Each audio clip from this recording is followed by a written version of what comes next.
PSF is an international company operating worldwide.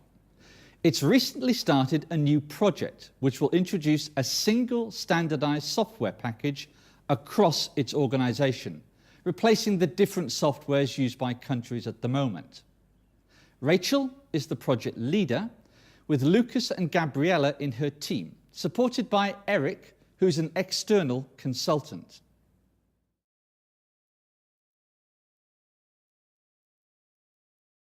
Meeting people for the first time is a very important moment, and it needs to go well. First meetings are the starting point of relationships, and business is based upon relationships. Of course, we need technical skills at work, but we also need to understand and appreciate each other as people, so we can work effectively together to reach our targets.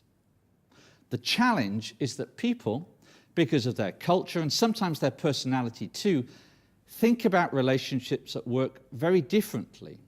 What's polite in one context can easily become impolite in another. So people can come to these first meetings with very different expectations, even about what's polite.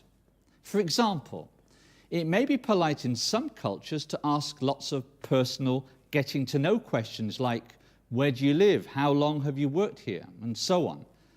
In other cultures, this is too personal, too fast, it's too noisy. Silence in some cultures is actually the way to be polite. So you see, building relationships can be quite difficult at times, and first meetings don't always go as well as we would like.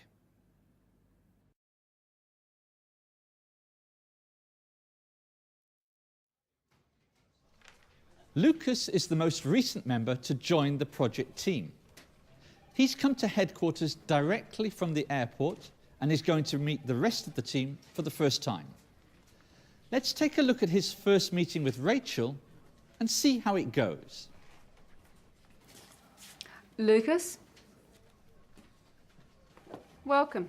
I'm Rachel. Hi, Rachel. Nice to finally meet you. Good to be here after 12 hours of traveling. Oh, was there a problem? No, just saying it's good to be here. Sorry. It's okay. Okay. Nice building you have here. Very modern and bright.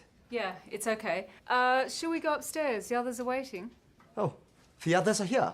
Yes. You can manage? Yeah.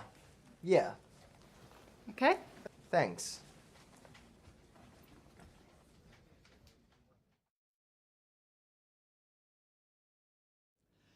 Interesting, yes? But before we talk about what happened, I want to ask you a key question. What did you think as you watched Lucas and Rachel? Let's think about your thinking for a second. When you watched, did you see Rachel as a little rude, possibly? Lucas maybe as nervous, disorganized, or unprepared in some way? The key thing is, did you make a judgment about these people? And did you make a negative judgment? Did you criticize rather than focus on the positives which these people have?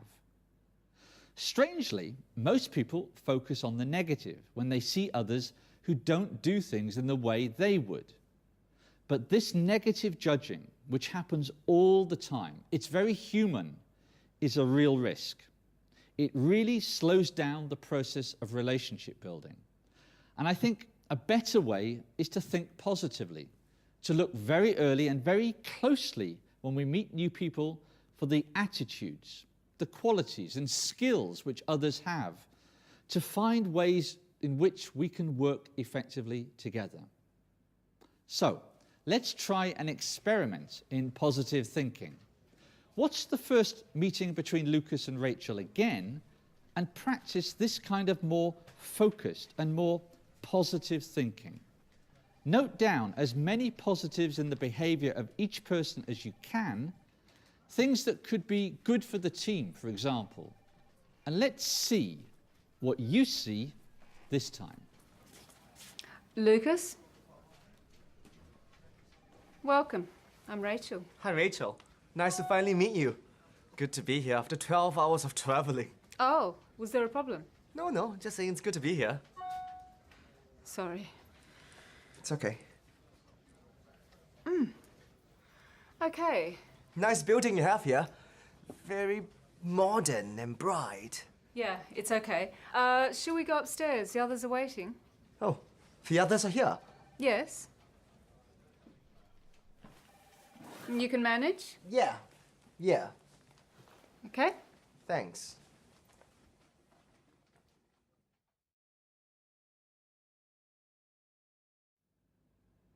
So, what did you see this time? Well, with Lucas on the positive side, it looks like he's arrived on time for the meeting. This possibly means he's well organized, is sensitive to schedules and deadlines. He makes a real effort when Rachel arrives to get the conversation going, to come across as friendly and polite. Lots of smiles and humor about travel problems, positive comments about the building. He's giving time for small talk. Maybe he's a people person and understands that relationships are important in business. For Rachel, well, she probably sees herself as polite too. She says welcome.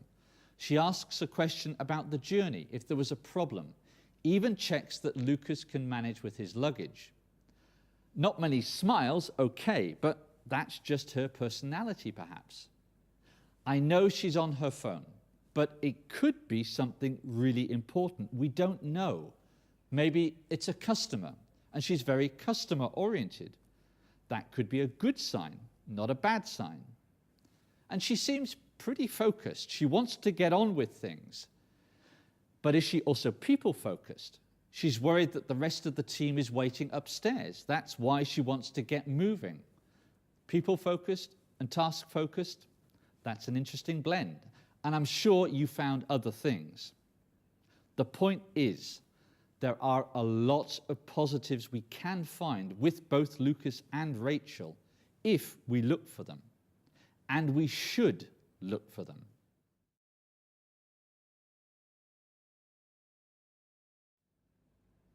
Let's now see how the meeting with the rest of the team goes. Lucas is finishing off a short presentation. He's had time to reflect on this first meeting with Rachel, and he now tries to adapt, to be flexible, and use a communication style which fits more to her expectations. So that summarizes where we are with things. And we are looking forward to the introduction of this package. Anyone got any questions? You've forgotten the software you currently use.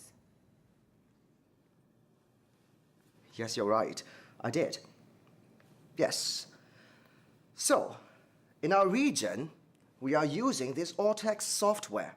And as I said, this is one of the 4 different software systems which we will be replacing across our various regions by the end of this project.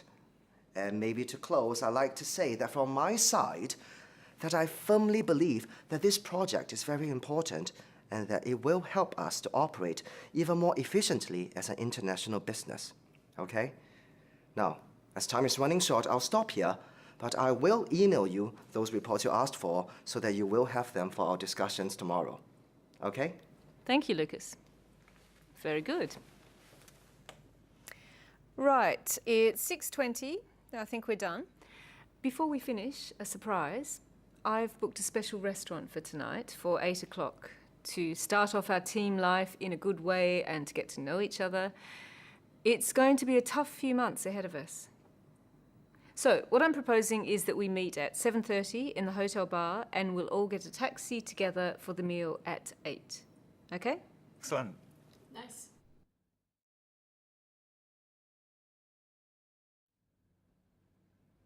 Things went well there, I think. Everyone was happy with the presentation in the end, and the idea of an evening dinner got everyone smiling. So it looks like a relatively successful day after all. Let's see what Lucas thinks about his first meeting, his first day with the team. It's been a long day, to be honest. Bit of a strange start, waiting in reception like that for 20 minutes. And it wasn't exactly the warmest of welcomes to the project. I thought Rachel was a bit rude, to be honest. Mind you, she told me later that her son had been ill, so it's not surprising that she was a bit stressed. Anyway, I think the presentation later went well. I decided to keep things more focused and a bit shorter than I usually would, and I think that's what Rachel wanted. And then we had a really nice evening. Turned out that Rachel had planned the team side of things really well. She obviously takes the people side of things really seriously, which is good to see, because my feeling is that we need to be a real team doing this project. So, all in all, I'm happy. But let's see what happens. It's still early days.